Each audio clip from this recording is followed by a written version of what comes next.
ప్రేరక్షకుడైన యేసు క్రీస్తు నామములో అందరికీ ఉదయకాల శుభములు వందనములు తెలియజేయుచు ఈరోజు వాగ్దానము అనే వాక్య ధ్యానములోనికి ప్రేమపూర్వకముగా ఆహ్వానిస్తూ ఈ శిలువ శ్రమల కాలములో ప్రతిరోజు మన ఆధ్యాత్మిక జీవితమును మేల్కొల్పగలిగిన ఈ శిలువ మరణ పునరుత్థానాల గురించిన ఈ సంఘటనలు ధ్యానించుటలో ఈ 40 దినములు మన ఆధ్యాత్మిక మేల్కొల్పు కలగజేయగలిగినటువంటి ఈ వాక్య ధ్యానములోనికి ప్రేమపూర్వకముగా మిమ్మలను ఆహ్వానిస్తూ ఉంటున్నాను.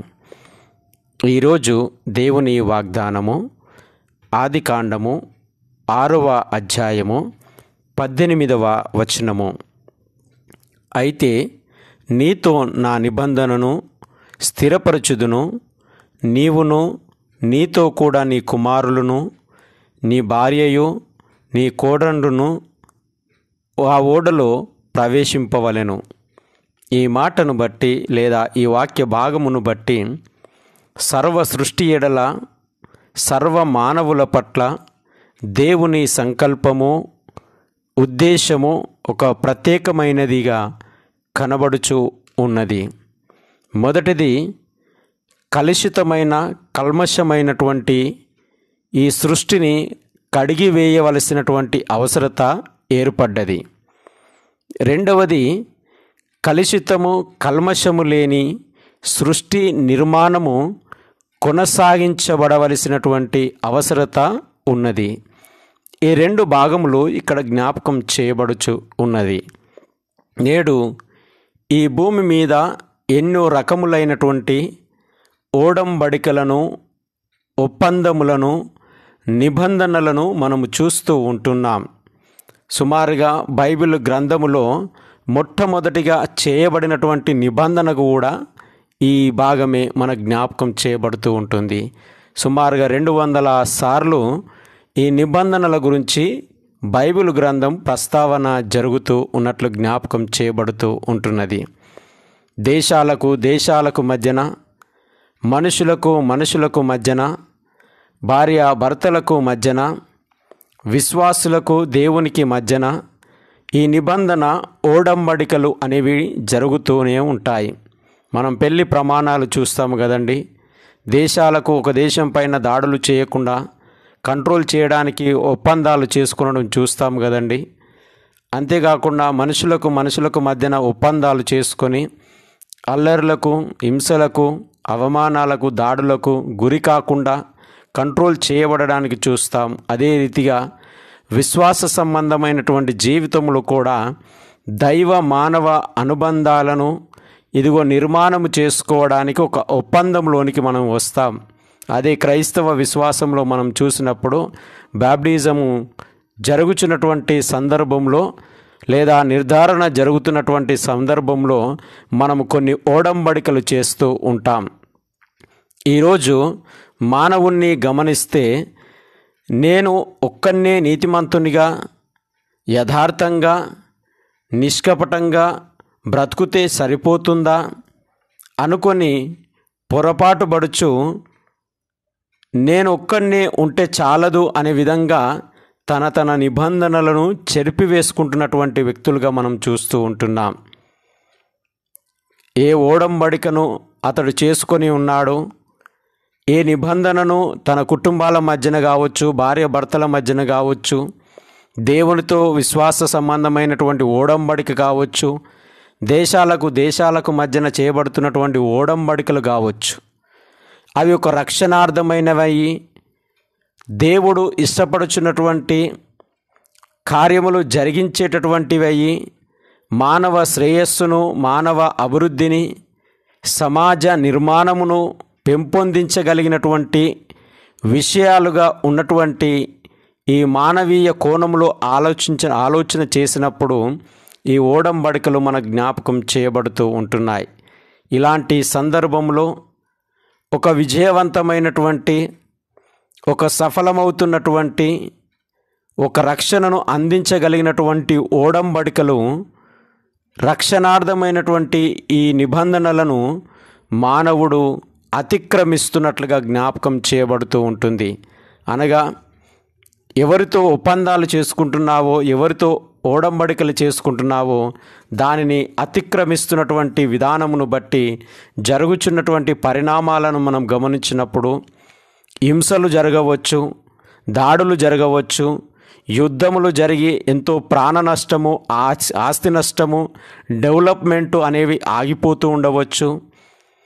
అమానవీయ సంఘటనలు అనగా మానవత్వమును కోల్పోయినటువంటి విధంగా ప్రవర్తించడము, అనుమానాలతో, అవమానాలతో, అసూయ ద్వేషములతో నింపబడి తమకు తాముగా నిబంధనలు కోల్పోతూ అతిక్రమిస్తూ ఒక మనశ్శాంతి లేని, నెమ్మదిని లేని, సమాధానమును పొందుకోలేనటువంటి జీవితాన్ని కొనసాగిస్తున్నటువంటి పరిస్థితులను మనం చూస్తూ ఉంటున్నాం. ఈరోజు నిజమే, ఎక్కడ చూసినా ఈ అతిక్రమము జరగడం వల్ల లేదా ఈ ఓడంబడికలను అతిక్రమించడం వల్ల నష్టమే జరుగుతున్నది, కానీ ప్రయోజనము జరగట్లేదండి. ఒక రక్షణార్థమైనటువంటి, ఒక సమాధానం నెలకొల్పగలిగినటువంటి ఒక శాంతి ఒప్పందాలను, ఒక నిబంధనలను అతిక్రమించడము ఎంత ప్రమాదకరమో నేటి పరిస్థితులను చూస్తే మనకు జ్ఞాపకం చేయబడుతూ ఉంటుంది. ఈరోజు వాగ్దానమును గమనించినప్పుడు కూడా ఈ సర్వ సృష్టి ఎడల సృష్టికర్త అయినటువంటి దేవుడు ఒక ప్రత్యేకమైనటువంటి సంకల్పము కలిగి ఈ సృష్టి యావత్తును మంచిదిగాను చూసినటువంటి దేవుడు తిరిగి ఈ సృష్టి క్రమాన్ని గమనించినప్పుడు తమ తమ మార్గములను చెరిపివేసుకొని దేవుని ఉగ్రతకు పాలైనటువంటి ప్రజలను, మానవాళిని గమనిస్తూ ఉంటున్నాడండి. అక్కడ ఎంత భయంకరమైనటువంటి పరిస్థితులు అంటే అందరూ భూలోకమంతా కూడా చెడిపోయి బలాత్కారంతో నింపబడి ఉన్నట్లుగా ఈ అధ్యాయంలోనే మన జ్ఞాపకం చేయబడుతూ ఉంటుంది.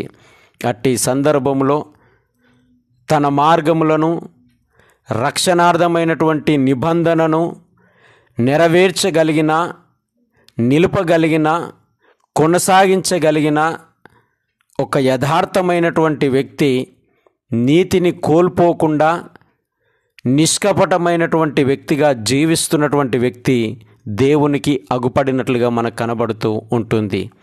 అట్టి సందర్భంలో తన నిబంధనను స్థిరపరచడానికి, సమస్త మానవాళి యొక్క సృష్టిలో ఉన్నటువంటి కలుషితమును అంతటిని కడిగివేయడానికి, పాప ప్రక్షాళన చేయడానికి దేవుడు ఉద్దేశించి, అదే రీతిగా ఈ పాప ప్రక్షాళన చేయబడి ఈ సృష్టి యావత్తు పరిశుద్ధతను కొనసాగించడానికి, కలుషితము లేని, కల్మషము లేని జీవన ఈ పరిణామ క్రమము అభివృద్ధి చెందడానికి ఆయన ఇష్టపడినటువంటి వ్యక్తులలో నోవాహు దేవుని ఎదుట కనబడినట్లుగా చూస్తూ ఉంటున్నాం.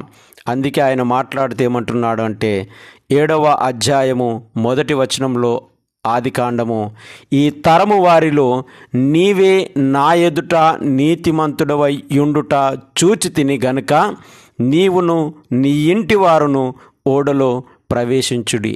ఎంత గొప్ప సాక్ష్యము దేవుడిస్తూ ఉంటున్నాడు అంటే, ఎవరు నేనొక్కని నీతిమంతున్నా అని ప్రవర్తించకుండా, ఎవరు ఎలాగూ బ్రతికినా వారిష్టమే, కానీ నా ఇష్టం ఏంటంటే యథార్థతను కోల్పోను, నీతిని కోల్పోను, విలువలను కోల్పోను, సమాజానికి, సంఘానికి, కుటుంబాలకు, నా వ్యక్తిగత జీవితాలకు ఒక హానికరమైనటువంటి వ్యక్తిగా నేను బ్రతకను అని తనకు తానుగా ఆలోచన సల్పి యథార్థత, నిష్కపటమైనటువంటి జీవితము జీవిస్తున్నటువంటి వ్యక్తిగా మనకు సృష్టి క్రమంలో నోవాహు కనబడుతూ ఉంటున్నాడు.